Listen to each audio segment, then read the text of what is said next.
have our being. How wonderful it is for us to come to you, simply because we love you. How very grateful we are, O Lord, that we need no special cause or reason to come. And so in quiet companionship with you in the silence of this beloved place, we come together. Somehow now here in your presence, we're able to leave all that troubles us for a moment. Here in this space, the chains of living fall away, and we find freedom here, as we find no other place. The tensions we have slip away, and the frustrations we experienced in the past. And even as we come, we bring to you all that troubles us. The wars and the rumors of wars, the heartache and the disappointments of the world, the hunger and the poverty and the homelessness and the refugees, insurmountable things, many of which make absolutely no sense. Things that seem to have no solution. But we know that you call us to do more than wring our hands and fret. Coming here now with our sisters and brothers, we ask that you would give us clarity of thinking, eyes that see beyond the immediate, hands willing to lift some burden this coming week from some troubled soul.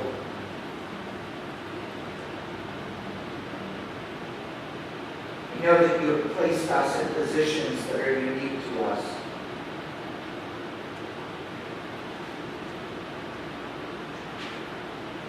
Places where we might indeed become your hands and feet in some troubled or difficult place for someone. Help us to see.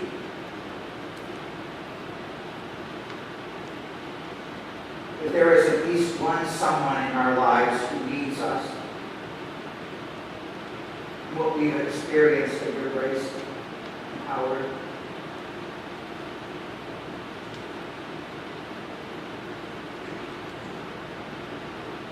In a moment, God, I'm going to speak to this group.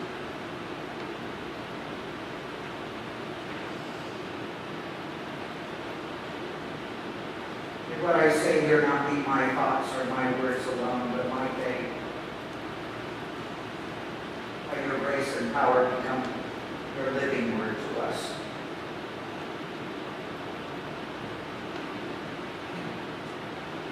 We know they will, for we pray with joy and anticipation.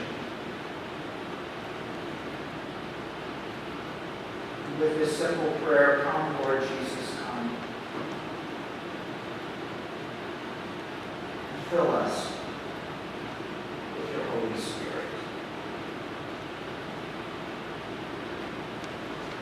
Our Father, who art in heaven, hallowed be thy name. Thy kingdom come, thy will be done, on earth as it is in heaven. Give us this day our daily bread, and forgive us our debts as we forgive our debtors. And lead us not into temptation, but deliver us from evil. For thine is the kingdom, and the power, and the glory forever. Amen.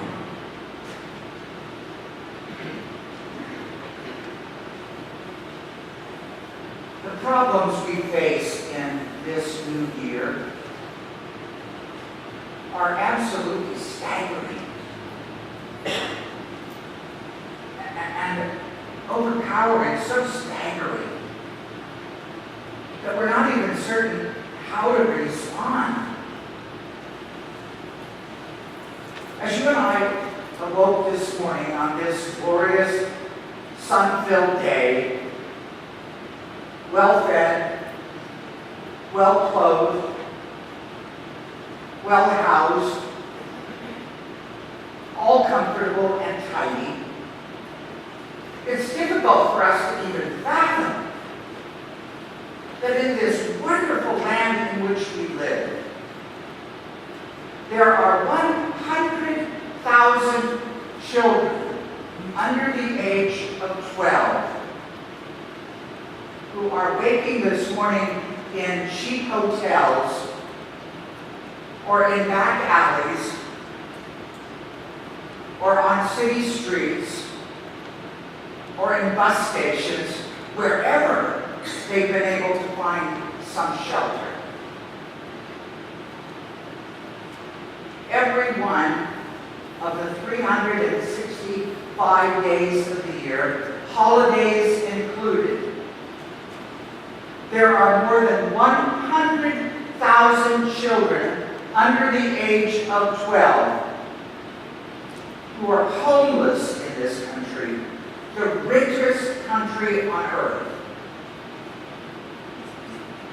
How do we respond when we hear a staggering statistic like that? 1 in every 10 children in America is either hungry or malnourished. 1 in 10 in our country. The richest country on earth. The statistics are even more grim when we realize that 1 out of every 5 children alive on earth today will die from malnutrition before their 5th birthday. 1 in 5. What do we make of that idea that 10% of the boys in this country and 30% of the girls in this country will be sexually abused before their 18th birthday, and most of them suffer at the hands of a relative? What is there to say to staggering statistics like that? If you've ever spoken to people who have been abused sexually or suffered incest, you know that they are filled with self-hatred and self-loathing, and the pain that they experience is nearly suffocating. How do we as Christians respond to that? How do we respond when over 60% of the children in this country, this Christian nation, have never been to Sunday school? How do we respond to the fact that over 2 billion people on earth have never heard of Christ, have never heard the Christmas story, have never heard about the resurrection? And what bothers me, and I hope it bothers you too, that when we as Christians hear statistics like that, we tend to meet those statistics with apathy and indifference. So often we read and hear about such statistics, and we become numb because the numbers are so overwhelming. We feel that there's nothing to be done. And we bought into the idea of what Bishop Michael Marshall calls decaffeinated Christianity. Now, decaffeinated Christianity is guaranteed not to keep you awake at nights. Decaffeinated Christianity is watered down. Decaffeinated Christianity is all safe and tidy. Decaffeinated Christianity is shallow. Decaffeinated Christianity professes faith, professes Christ, but has no concern for the poor. Decaffeinated Christianity is not concerned with evangelism. One of my great Christian heroes of the last century, Dietrich Bonhoeffer, a German theologian and pastor and thinker who was murdered by the Nazis toward the end of World War II for his faith and his stand, calls decaffeinated Christianity cheap grace. The forerunners of this idea of decaffeinated Christianity were in even the Greek world found in Stoic philosophers. The aim of Stoic philosophy was the Greek concept of apatheia, where we get our English word apathy. And the idea for the Stoics, made simple, of whom the poet Virgil was a chief proponent, pointed out that there was a portrait of an idealized man or woman. And that man or woman was one who was living life to the fullest, but a man or woman who was not troubled by the world, had no concern for the poor. They experienced no sorrow or grief. Now, the upscale to that thinking, they reported, was that you were able to live in a world with serenity, with peace, with no concern, regardless of the tragedy or the difficulty or the horror of the world around you. Hear me. That said, decaffeinated Christianity is the very antithesis of the gospel of Jesus Christ. In the gospel of Jesus Christ, God offers this clarion call to every one of us who claim the name of Jesus Christ to put the caffeine back in Christianity. So that when we hear those statistics, they will trouble us. And not only will they trouble us, but they will stir deep within us this effort, this goal of doing something about those statistics. When we see the tragedy all around us and the horror of life, the idea is not perhaps so we will have sleepless nights, but that we would be stirred into action, that we would be filled with compassion, and that we would be caused to refuse to live in a world of homeless children, that we would refuse to live in a world of sexual abuse, that we would refuse to live in a world where people have not heard the gospel of Jesus Christ, that all of those things for us would become a driving force in our lives to do something in the name of Christ. In the gospel,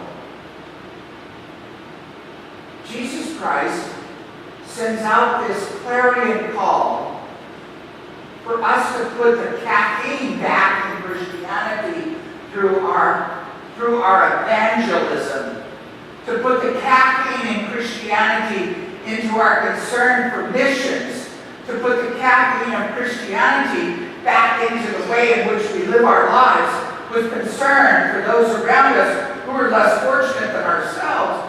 God calls us to be spokesmen for Christ, to be ambassadors, and to be like the Swiss theologian Karl Barth said, to read the newspaper with one hand and the Bible with the other. So this morning, God calls us in Christ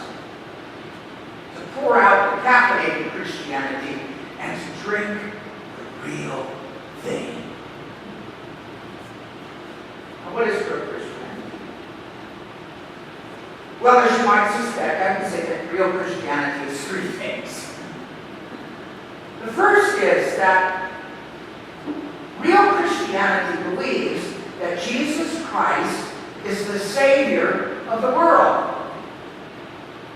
Now, decaffeinated Christianity in the popular culture says that Christ was a great teacher, that Christ was a great man, that Christ was a great human being, that Christ was a great example of love and how to live life, that he was a great human being.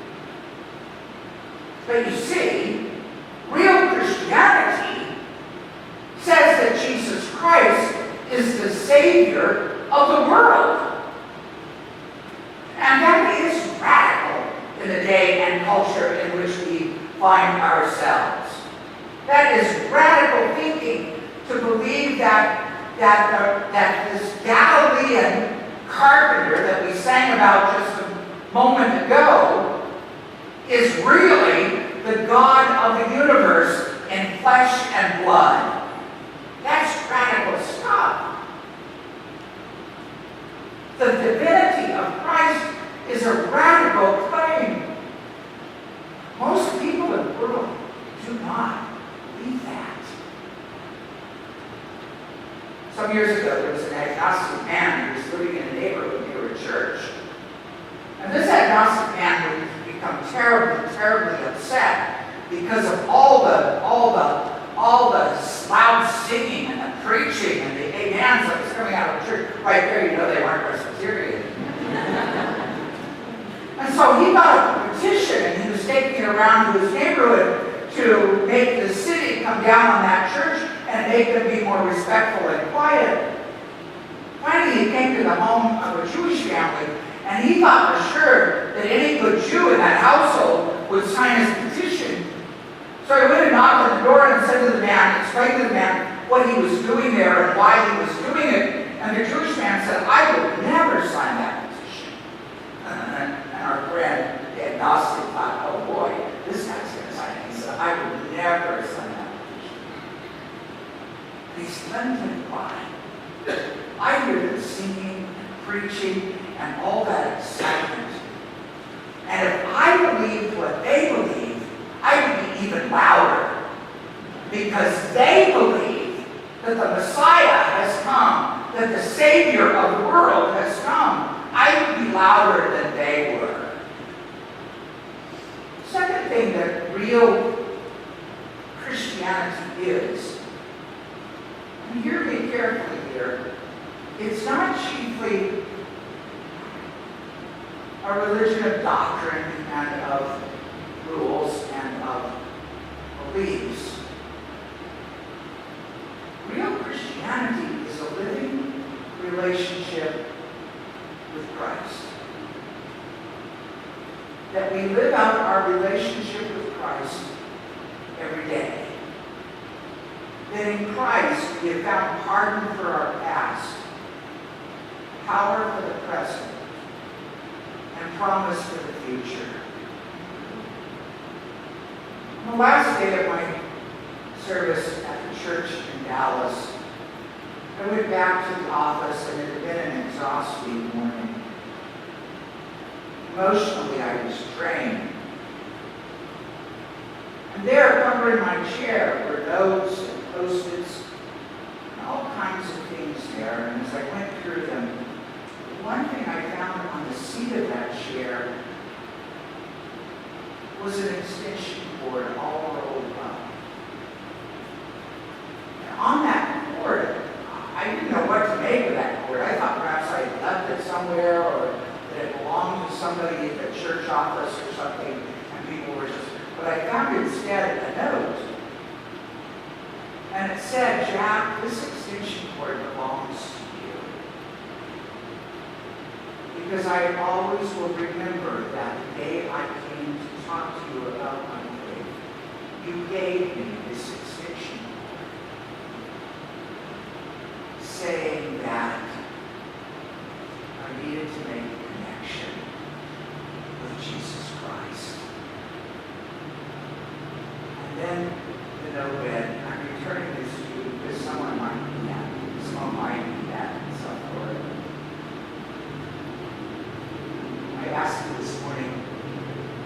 who is the extension cord in your life?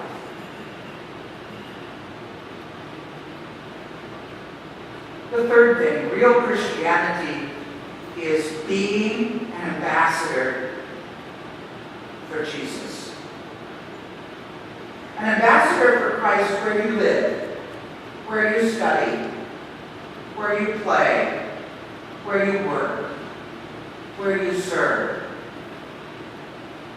I know a man who's always doing little things for other people. He tutors. He cares for the homeless.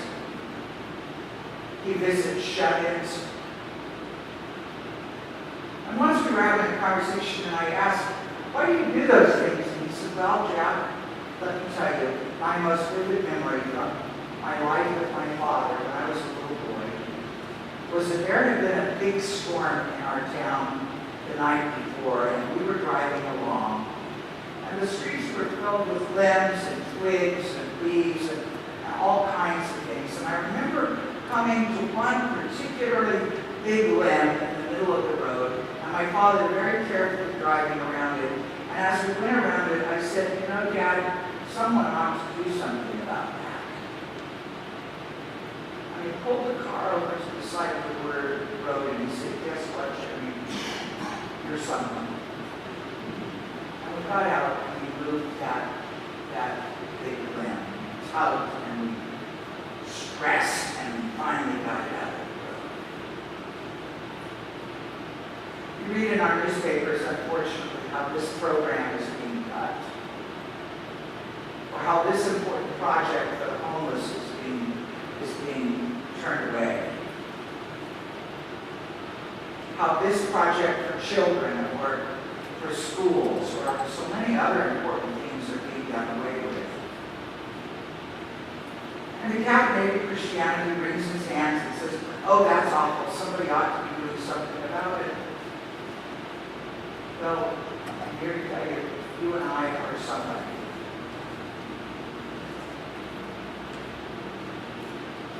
I hesitate to share this with you, but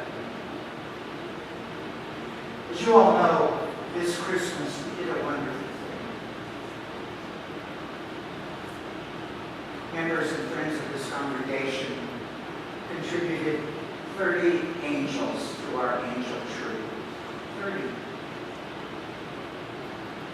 We went to Belvedere School and we asked them about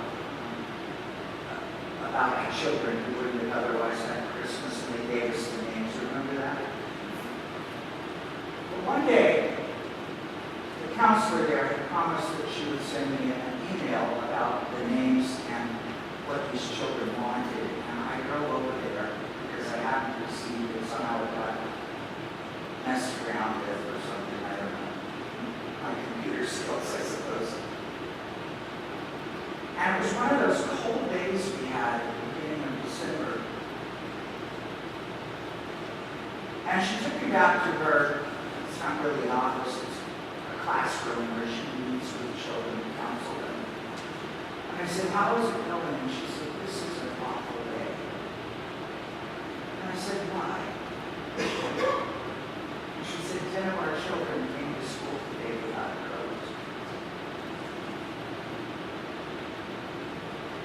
She said, we have a clothes closet here, and I managed to get coats for 7 of them, but there are still 3 that have no coats. I say this with humility. I ran to Walmart, which was the first experience of my life at Walmart.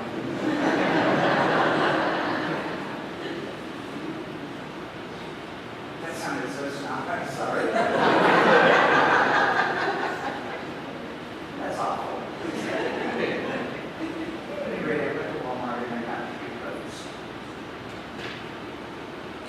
I went back a couple of weeks later, we had another cold spell. She said this morning 4 kids came without a coat. One of them is homeless and is a 5-year-old girl.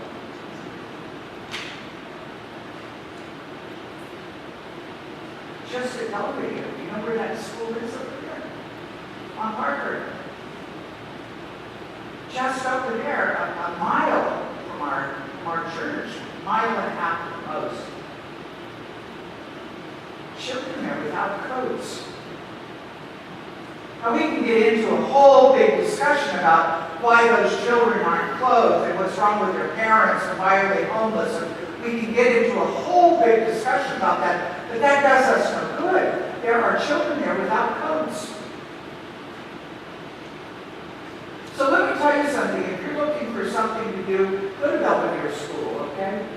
And become an extension cord for those children reaching out with the grace of Christ. Oh, Jack, I could never. Yes, you could. Yes, you could.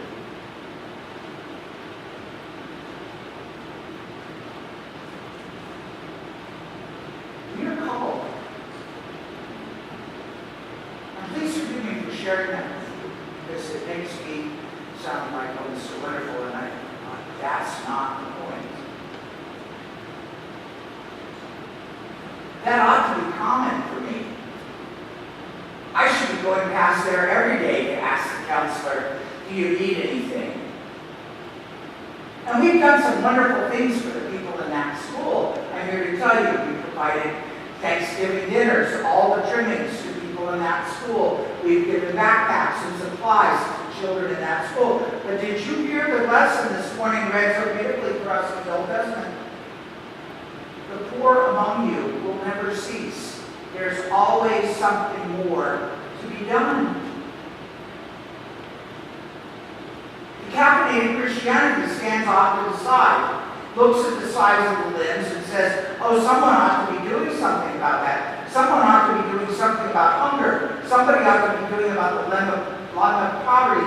Somebody ought to be doing about the limb of home, on and on and on and on it goes. Those are enormous limbs. I confess to you, I understand that. But real Christianity, as the hymn says in a moment, which I hope we sing prayerfully, the great hymn says, here I am, Lord. Here I am. And then not only sing it, but do something about it. Will some Isaiah here in this church stand up this morning and say, here I am, Lord, send me? The choice is always ours.